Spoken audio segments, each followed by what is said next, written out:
the sugar-coated story of Juneteenth. Most people have heard of the story of Juneteenth as it's the day that enslaved Black folks in Texas finally were alerted, finally got word that slavery was abolished, right? That, slavery was over, as if it just took 2 years for the receipts to reach them and everything else. And so I'm always trying to educate people on that piece of that's not the actual story, right? That, Emancipation Proclamation happens in 1863.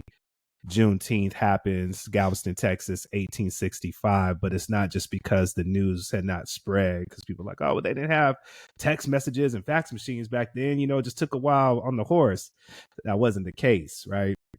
What was happening at that time was all the folks from the Confederacy were relocating their enslaved people to the state of Texas. It's almost like capture the flag, right?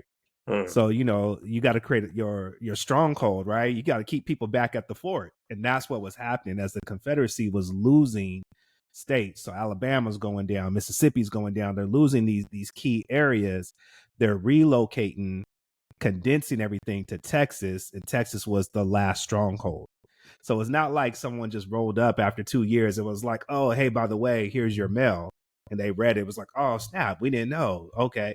Nah, the Union Army rolled up with like the full force of the army and said, this is it, right? You got two options: free these people or die, basically.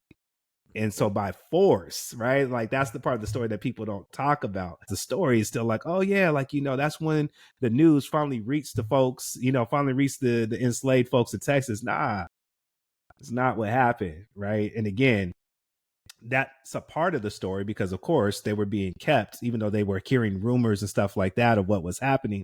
They were still being kept, from the news. But it's not like the white folks didn't know, right?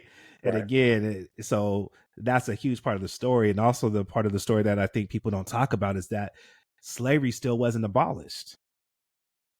Right? Even though we celebrate Juneteenth as if it was, slavery still was not abolished yet. We're talking about the Emancipation Proclamation.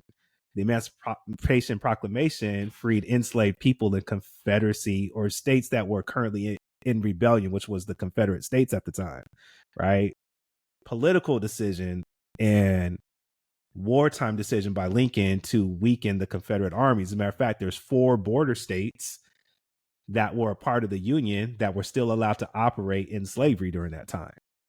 So, right. So slavery wasn't abolished at this time. This is the Emancipation Proclamation. So even through all of that, slavery wasn't really, and I use quotations, right? It wasn't abolished until 1865 through the 13th Amendment.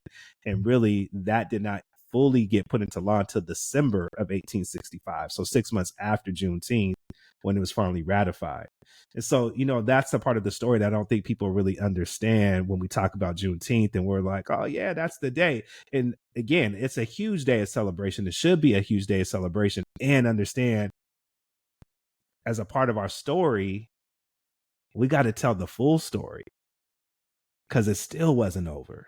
Right. There's people that were in, for example, Maryland, because Maryland was a border state. Lincoln didn't want to force Maryland to end slavery because Washington, D.C. Virginia was a Confederate state. Maryland is a Union state.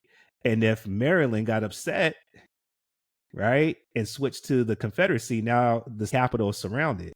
So, there's all these political things that are happening at this time and that we need to talk about and make sure that people fully understand.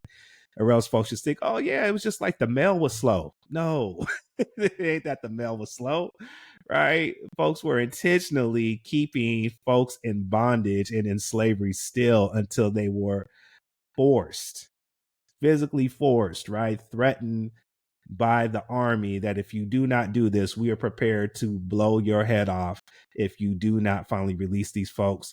And again, we're specifically talking about these folks because, yeah, if you travel a little further up north, we still got 4 states that have people in slavery. So, that's a part of the story that I don't think people fully understand, and that is not often told. Yeah, man.